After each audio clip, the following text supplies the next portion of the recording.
Hey guys, so I don't know if any of you are like me, but somehow we blinked an eye and it's 2018. And I haven't done tutorials in quite a while, so I'm super excited to be back with you and talk about none other than balayage, my favorite thing to talk about. So what I want to talk about today is backcombing.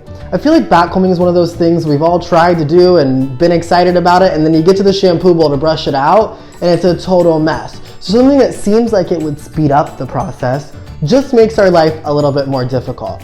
So the goal of this quick tutorial is just going to be to show tips and tricks on how to backcomb properly, specifically when using it for balayage. So it's a little different than what we're used to from our updo techniques or our dress work techniques. So that's what we're going to focus on today. So this is Erica, and Erica is going to be our little model for today's exercise.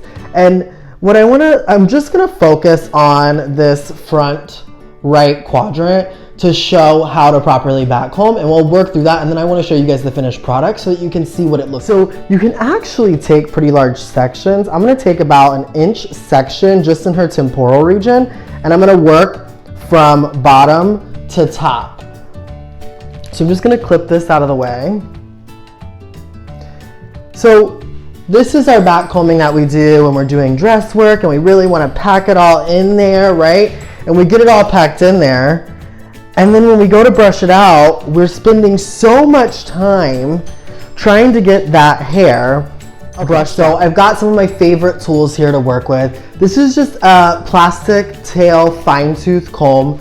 I've got my Matrix balayage board. I just like this board because it's easy to apply on. It's not too much to handle. It's shorter and wider. Some of the longer ones are just harder for me to work with, so I prefer this board.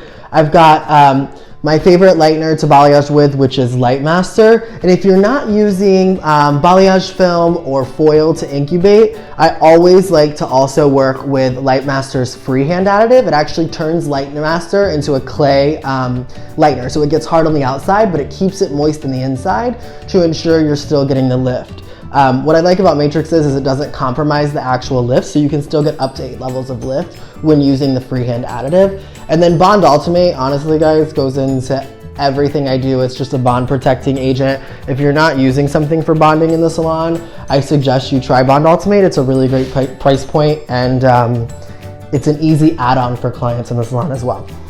So I'll take that section, and I'm just going to start at the very ends of the hair, pointer finger and middle finger, and just backcomb one easy swipe up towards the scalp. So as you guys can see, I've already started applying. I just unload my lightener with the freehand additive onto my board to give me product to work with. And then I'll just get a little bit of product to work with, and I feather up towards the tease portion, just painting on the surface of the hair. And then I take my board, lay it diagonally underneath the hair, and then I'll just drag through with my lightener.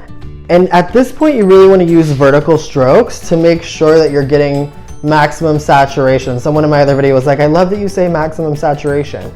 But really, it's key, guys, because if we're not saturating that hair, then you're going to end up with spottiness, even though that backcomb is going to help to diffuse the hair.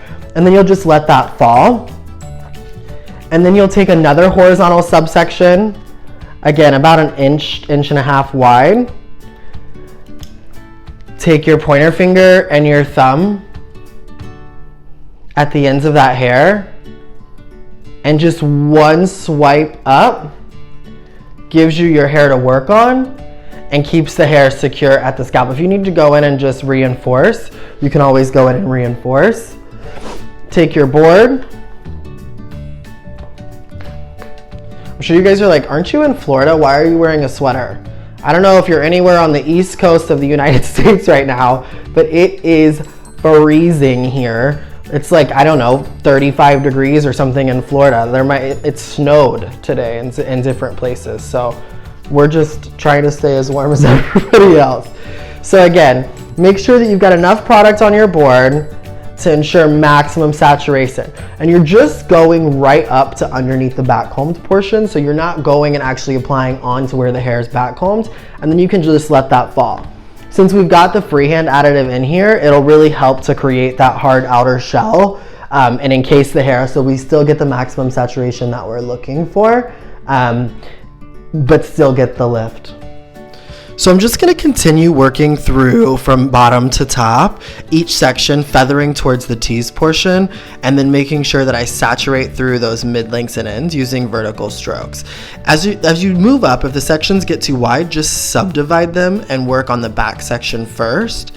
Applying towards the tease portion and pulling through the mid lengths and ends, and then you'll work on the front section, and make sure you're over directing those sections when you tease so that you're making sure you get the maximum hair towards the scalp. Apply and saturate the mid lengths and ends, and then I'll work on my last section, subdividing again from the back to the front. Tease, reinforce, and apply, feathering on the surface of the hair towards the tease portion and saturating through the mid lengths and ends. I'm just going to continue with the vertical strokes, and then my last section, applying and saturating through the mid lengths and ends, and then here you can see what it looks like while it's processing. Alright guys, so there you have it. Quick, easy backcombing technique. It's a technique that you can do in probably 20 minutes in the salon and work really fast through a balayage. So let me know what you think. Sorry about the ring light in the video. I totally didn't realize that I had my camera set up with the corner of the ring light in the entire video. Make sure you like the video below and subscribe to my channel for more videos like this. Let me know in the comments, guys, if there's certain things that you're looking for, and I'll make sure I try to do videos on those. So thanks so much for watching, and I look forward to talking to you guys soon.